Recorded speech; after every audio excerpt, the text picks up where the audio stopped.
कुंवर नारायण की कविता से स्टार्ट करते हैं आज का हमारा वीडियो कि कितना आसान होता चलते चले जाने का मतलब यदि केवल हम चल रहे हैं और सारा जहां रुका हो।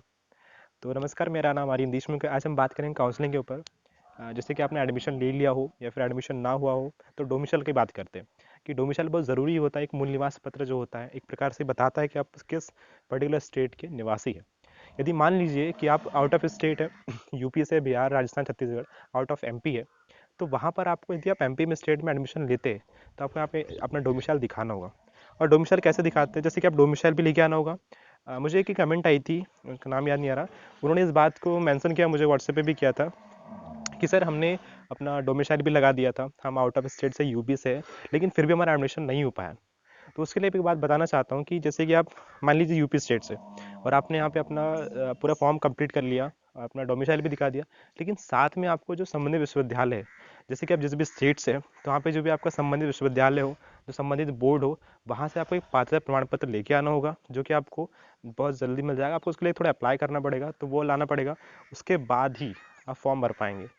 अगर मान लीजिए कुछ लोगों के साथ ऐसा ज़रूरी नहीं है, तो वो ऐसे भी कर सकता है सिर्फ डोमिसाइल से भी। लेकिन किसी के यदि डोमिसाइल से नहीं हो पा रहा है, तो उन्हें ये प्रोसेस करनी पड़ेगी। उसे अपना एक पात्रता प्रमाण पत्र लेके आना होगा, जो कि उसे संबंधित बोर्ड का होगा, उस पर्टिकुलर स्टेट का होगा। तो इससे आपकी जो ये प्रॉब्लम है कि आप किसी आउट ऑफ स्टेट से हैं और आपका एडमिशन नहीं हो पा रहा है, तो ये प्रॉब्लम आपकी दूर हो सकती है। तो आप ऐसा कीजिएगा। अब हम बात करते हैं रजिस्ट्रेशन के ऊपर। जैसे कि अभी रजिस्ट्रेशन स्टार्ट है, प्रोसेस चल रही है, फर्स्ट राउंड कंप्लीट हो चुका है और आज 28 अगस्त समथिंग आज से स्टार्ट हो रहा है सेकंड राउंड। फर्स्ट लिस्ट में जो फर्स्ट राउंड था, उसमें जो आपकी रजिस्ट्रेशन की फ़ी थी वो 100 रुपीज़ थी, ओनली फॉर बॉयज़ बॉयज़। और जो गर्ल्स है उनके लिए कोई भी फीस नहीं थी।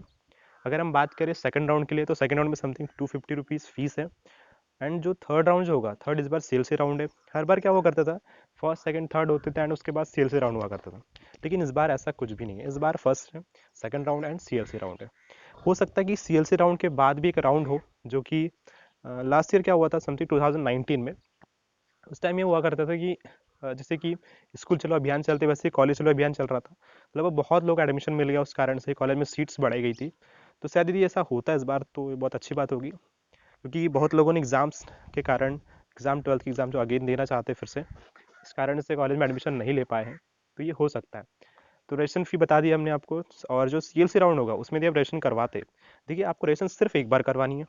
आपने यदि मान लीजिए फर्स्ट राउंड में रजिस्ट्रेशन करवा लिया है, तो आपको अगर उसमें नाम नहीं आया तो ज़रूरी नहीं कि आपको सेकंड में भी कराना है रजिस्ट्रेशन, थर्ड में भी। रजिस्ट्रेशन सिर्फ एक बार होता है। जैसे आधार कार्ड में आपने सुना होगा रजिस्ट्रेशन सिर्फ एक बार होता है, नामांकन एनरोलमेंट, उसी टाइप से यहाँ पर भी सिर्फ एक बार होता है। बाद में आपको सिर्फ चॉइस फिलिंग करानी पड़ती है। चॉइस फिलिंग में क्या होता है कि आपको कॉलेज चूज़ करने पड़ते हैं, आपको कॉम्बिनेशन चूज़ करने पड़ते हैं जिसमें आपको एडमिशन लेना होता है। ये आपने कर लिया। और पोर्टल शुल्क अब समथिंग 50 रुपीज़ होता है। तो अगर हम फर्स्ट राउंड की बात करें, तो आपको जो फॉर्म भरने में समथिंग 150 रुपीज़ लगेंगे। आप किसी भी स्टेट से हो।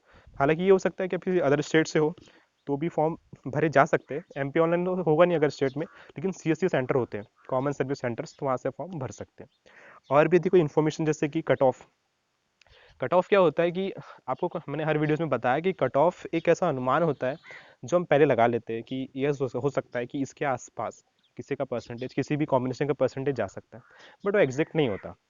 और एग्जैक्ट जैसे कि फर्स्ट राउंड का कट ऑफ आ चुका है, आप पर्टिकुलर किसी भी कॉलेज का कट ऑफ जान सकते हैं। आपको कॉलेज की ई प्रवेश जो साइट होती है गवर्नमेंट की, उसमें आप जाइए और वहाँ पर आपको बाकायदा कॉलेज की, सभी कॉलेज के कट ऑफ मिल जाएंगे, किस कॉम्बिनेशन के कितने कट ऑफ है। एक सिंपल कॉलेज के कट ऑफ ज़्यादा हाई नहीं होते। होलकर की बात करें तो होलकर में कट ऑफ थोड़ा समथिंग, यदि आपका मान लीजिए 85 के आसपास परसेंटेज होता है, तो आपका लगभग किसी भी कॉम्बिनेशन में हो जाता है। ये इतना आपका परसेंट यहाँ पे एक रिक्वायरमेंट होती है। और भी जैसे कि एमएससी की बात करते हैं, एमएससी की थोड़ी इन्फॉर्मेशन थोड़ी कम है कॉलेज में, यहाँ पर हमारे इस वीडियो में। हम लोग क्या है कि थोड़ा बीएससी पे ज़्यादा फोकस कर रहे हैं, तो यहाँ पर एमएससी की थोड़ी इन्फॉर्मेशन कम हो सकती है। और भी कोई इन्फॉर्मेशन हो तो प्लीज़ कमेंट कीजिएगा कमेंट बॉक्स में।